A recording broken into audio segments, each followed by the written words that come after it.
باغ فدق کو لوٹنے والا پہلا آتنکوادی ہے۔ باغ فدق کو لوٹنے والا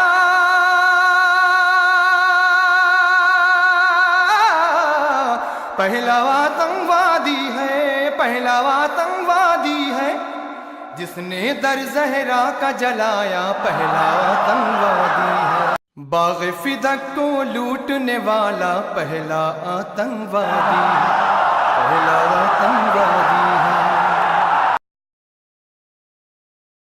ہمارے ہاں 17 کو جشن ہے، اور میں کہا کرتا ہوں کہ سب مسلمان جو کرتے ہیں نبی کی مدحت، جشن سرکار منانے کا مزہ آتا ہے۔ آپ 12 کو منا لیتے ہیں، ہم 17 کو، 5 کا فرق تو صدیوں سے چلا آتا ہے۔ علامہ جامی نے لکھا، صاحب نقوش نے لکھا، علامہ ندوی نے لکھا، جس نے سیرت النبی کو لکھا اس نے یہ واقعہ لکھا کہ بی بی حلیمہ سعدیہ ایک بیمار گدھے پہ سوار ہو کے مکہ پہنچی۔ مجھے ساری بحث نہیں پڑھنی، 40 دن کے محمد کو لے کے چل پڑی۔ میں یہ ساری بحث نہیں پڑھ رہا۔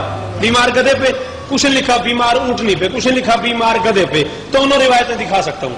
بیمار گدھے پہ چل کے آئی، محمد کو لے کے چل پڑی، بیمار اونٹنی پہ چل کے آئی، محمد کو لے کے چل پڑی۔ جیسے ہی محمد کو لے کے بیمار گدھے پہ سوار ہوئی، گدھے کی سپیڈ بڑھ گئی، گدھا صحت مند ہو گیا، گدھا تندرست ہو گیا، گدھے نے تیز دوڑنا شروع کر دیا۔ اچھے گدھے پیچھے رہ گئے۔ اب یہ تو پاکستان کا چنا ہوا شہر ہے اور چنا ہوا مجمع ہے۔ اچھے گدھے پیچھے رہ گئے، بیمار گدھا آگے نکل گیا۔ اچھے گدھے پیچھے رہ گئے، بیمار گدھا آگے نکل گیا۔ ان بریکٹ علماء کرام نے سیرت لکھتے ہوئے یہ جملہ لکھ ڈالا، دراصل گدھے کو پتہ چل گیا تھا کہ مجھ پہ رسول سوار ہے۔ اب کوئی بولے نہ بولے اس کی اپنی مرضی ہے، پنڈی میں دکھ ضرور رہے گا کہ یہ بات بھی ضائع ہو گئی۔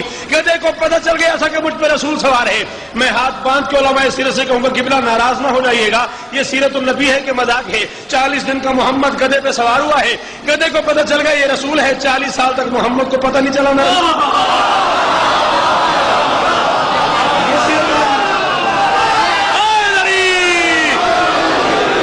بول سکو تو بولو میرے ساتھ۔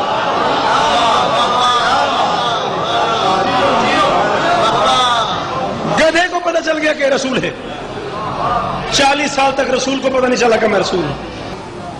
کس نے نہیں لکھا یہ جملہ کہ یمن سے ایک یہودی سونے اور چاندی کی تاروں کی بنی چادر لے کے آ گیا، مسجد میں بیٹھے تھے صحابہ، یہودی پہ نگاہ پڑی، کسی کا کوئی واقف ہوگا وہ باہر آ گئے۔ کیسے آئے ہو؟ اس نے کہا تمہارے رسول کے لیے ایک چادر لائے ہوں، سونے اور چاندی کی تاروں کی بنی ہوئی چادر ہے۔ نبی کو بلایا گیا، نبی باہر آ گئے۔ اس نے کہا محمد میں تمہارے اخلاق سے متاثر ہوں، یہ میری طرف سے قبول کرو۔ فرمایا کلمہ پڑھ۔ ہاں، فرمایا کلمہ پڑھ۔ اس نے کہا میں کلمہ نہیں پڑھتا۔ نبی نے کہا میں چادر نہیں لیتا۔ اس نے کہا دور سے لائے ہو، نبی نے کہا نہیں لیتا۔ اس نے کہا مہنگی لائے ہو، نبی نے کہا نہیں لیتا۔ اس نے کہا سونے اور چاندی کی بنی، نبی نے کہا نہیں لیتا۔ اس نے کہا بڑے پیار سے لایا، نبی نے کہا نہیں لیتا۔ ساتھ ایک بندہ کھڑا، اس نے کہا سرکار لے لینا، اتنی دور سے لایا، آپ رحمت ہیں، آپ اخلاق ہیں، آپ سرابر رحمت ہیں، آپ مجھے سب اخلاق ہے۔ وہ بیچارہ اتنی دور سے لایا، بیچارہ اتنی دور سے لایا، آپ لے لیں۔ نبی نے کہا نہیں لیتا۔ انہوں نے کہا کیوں نہیں لیتے؟ وجہ تو بتا دیں۔ نبی نے کہا تم نہیں جانتے، میں جانتا ہوں۔ اگر اس نے مجھے یہ چادر دے دی، میں اس کا ایک چادر کا مقروض بناؤں گا۔ اگر اس نے میدان محشر میں انسانوں کے انبوہ عظیم میں بندوں کے اتنے بڑے اجتماع مجھے کہہ دیا محمد تو میرا ایک چادر کا مقروض ہے، اس کے بدلے میری شفاعت فرما، پھر میں کیا کروں گا؟ اس بندے سے لے کے اس آخری حلالی تک جس کے دل میں ابو طالب ہے، میرا جملہ ضائع نہیں کرے گا۔ محمد تو میرا ایک چادر کا مقروض ہے، اس کے بدلے میری شفاعت فرما، پھر میں کیا کروں گا؟ اور مسلمانوں جتنی چیز چاہے سیرت لکھو، مجھے ایک جملے کا جواب دے دو، جو محمد یہودی سے ایک چادر نہیں لیتا کہ کہیں میدان محشر میں اس کی شفاعت نہ کرنی پڑ جائے۔ اگر اسے ابو طالب نے کہہ دیا محمد تو 17 سال میرے گھر روٹی کھاتا،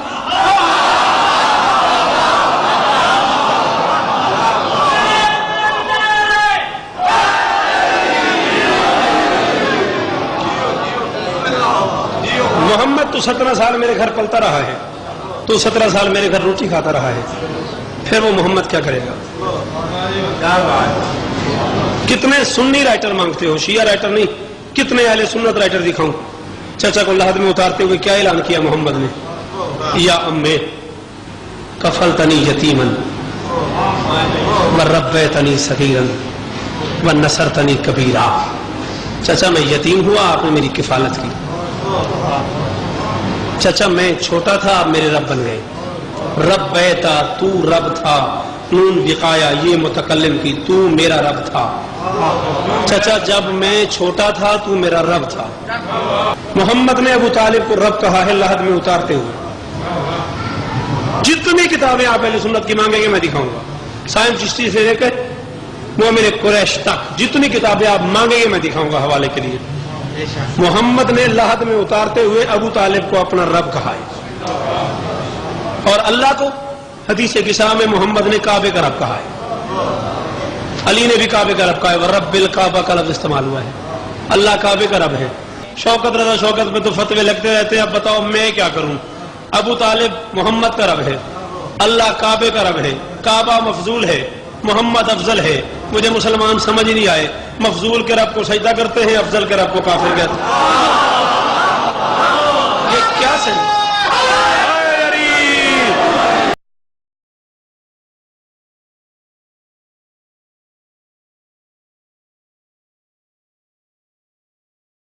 कभी गौर तो कर, सैयदादा कसम खा के कहता हूं मिंबर रसूल की, 11 इमाम। मैं बड़ा सोचता था कि बीबी दरबार में क्यों गई। ये एक सवाल था बचपन से मेरे जहन में। इतना बड़ा पर्दा, इतनी बड़ी मखदूमा, दुख्तर रसूल, गैरत अली। दरबार का मतलब छोटे बच्चों को समझ नहीं आएगा, कचहरी में गई।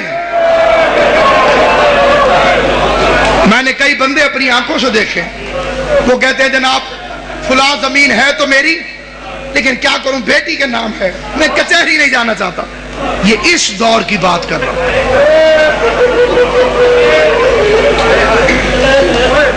जिसके नाम पे पर्दा बना।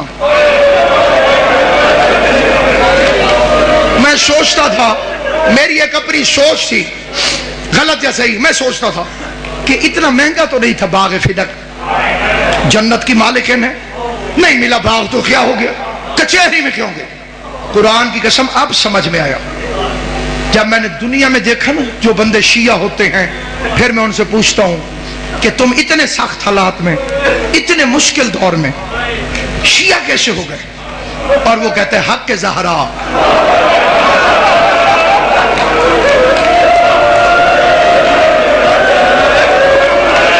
रसूल की बेटी का हक।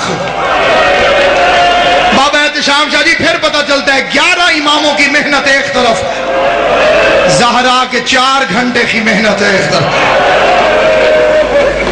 वो तेरे मेरे लिए दरबार में गई थी। इस वाक़े को न छुपाओ, फदक को आम करो, हक के बतूल को आम करो। लोगों से पूछो कि बतूल का हक क्या है।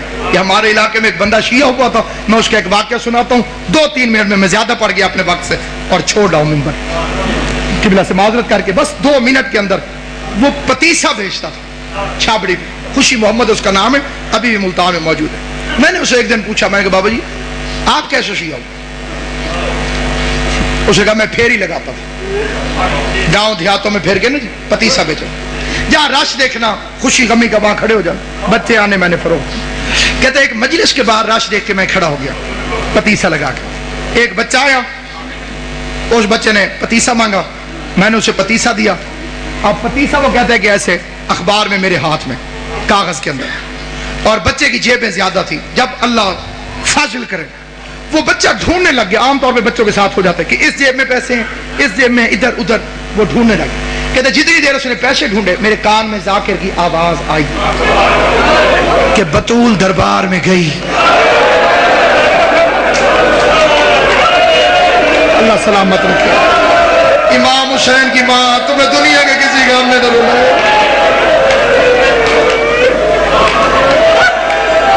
जो मेरे अहले सुन्नत भाई बैठे हो, बेशक न रोना, लेकिन जरा तवज्जो करके सुनो। सैयदा दरबार में गई और खाली वापस आ। वो कहते मेरे हाथ से वो पतीसा छूट गया, मैंने बच्चे से पैसे नहीं लिए, मैं छाबड़ी उठा के चल पड़ा। अब ये बेऐन ही उसके फिक्र हैं। कहते मैं शियों को, जाकिरों को गालियां देता हुआ जा रहा दिल में कि बड़े झूठे, वो रसूल का सहाबी, वो रसूल की बेटी, कैसे हो सकता है कि बीबी जाए और वो खाली भेज दे। कहते फिर मेरे दिमाग में ऐसे ब्रेक लगी कि अगर ये झूठ है तो ये स्पीकर पे क्यों कह रहा?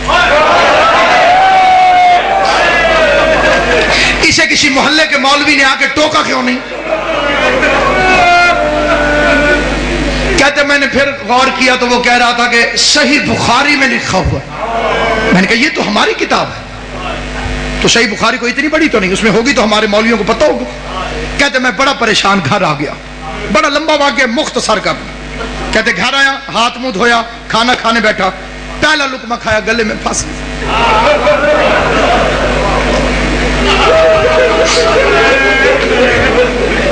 कहते नासिर अब्बास मुझे जाकिर के फिक्र नहीं बोल रहे। मैंने खाना छोड़ा, बीवी पूछती रही किधर? मैंने कहा मैं भी आता। इशा हो चुकी थी। कहते मैंने मौलवी का दरवाजा खटखटाया, मस्जिद के साथ से मौलवी निकला। मैंने कहा मौलवी जी जरा काम में तो। मौलवी को साथ लेके मस्जिद में आ गया। मस्जिद में आने के कहते मैंने अंदर से कुंडी लगा के मैंने कुरान उठाया, कुरान उठा के मौलवी के सर पे रखा। कहते पहला फिक्रा मैंने कहा मौलवी साहब मैं बड़ा परेशान, मैं मर सकता हूं। मेरे दो सवाल,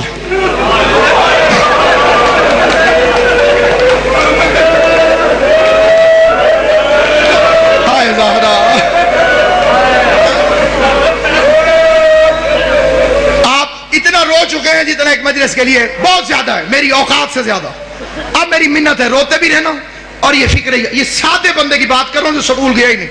कहते मेरे दो सवाल, मैं पढ़ा लिखा नहीं हूं, मैं किताबें नहीं पढ़ा हुआ, मैं मौलवी नहीं हूं, मैं स्कूल नहीं गया, मैं सादा आदमी हूं। दो सवाल है मेरे जहन में, इनके जवाब आपने सिर्फ इस तरह देने हैं, हाँ या ना। मौला तेरी जिंदगी, या कह देना है हाँ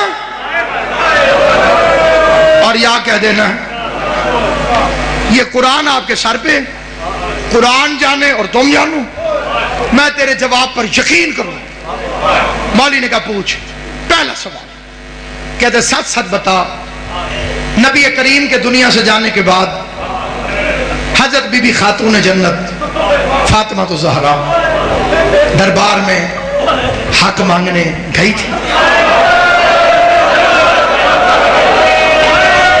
अल्लाह तुम्हारी जिंदगी करे। अली अकबर दा सदका जवानियां मारो, पाक मोहम्मद मुस्तफा मेरी तुम्हारी परेशानियां दूर करे। जख्मी पहलू वाली बीबी तुम्हारी हाय कबूल करे। अल्लाह तुम्हारी हाय को बीबी के मुकदमे में गवाही के तौर पे दर्ज करे। क्या पाक खातून जन्नत नबी करीम के दुनिया से जाने के बाद बा मुजफ्फर शाह जी दरबार में हक मांगने गई थी। मौलवी ने जल्दी जल्दी कुरान सर से हटाया, कुरान सर से हटा के कहते खुशी मोहम्मद तुझे किसी शिया ने कहा? कहते मैंने कुरान वापस रख के कहा मैं शियों की बेटी का तो नहीं पूछ रहा, मैंने तो तुझसे मोहम्मद मुस्तफा की बेटी का पूछा। तू शियों की बेटी का हो तो जवाब न दे, मामला नबी की बेटी का है तो जवाब दे। मौलवी कहते कुरान रख के पूछ रहे तो फिर गई थी। कहते मेरी ठंडी सांस निकली, मैंने कहा अल्लाह करे अगली बात ठीक न हो। मैंने फिर कुरान रख के कहा आखिरी सवाल, खाली वापस आई या हक ले गया? हाय जकर जिसे रोना ना, खाली वापस आई या हक लेकर आई? मौलवी कहते उसका हक बनता नहीं था। कहते लंबी न कर, खाली आई या लेके आई? मौलवी कहते खाली आ गई। कहते मैंने कहा अल्लाह के कुरान गवाह है आज के बाद मैं शिया हूं। मौलवी कहते तू काफिर हो गया है। कहते काफिर भी मैं हूं, मेरे दरवाजे पे दुश्मन की बेटी आ जाए मैं कत्ल माफ कर देता हूं। मोहम्मद की बेटी सवाल करती रही, 400 बेगैरत कुर्सियों पे बैठ के तमाशा देखता रहा, रो रो के कहती रही और मैं गलत नहीं हूं। बेगैरत कहता है तेरे बाप को हजियान था, तू मसला भूल गई।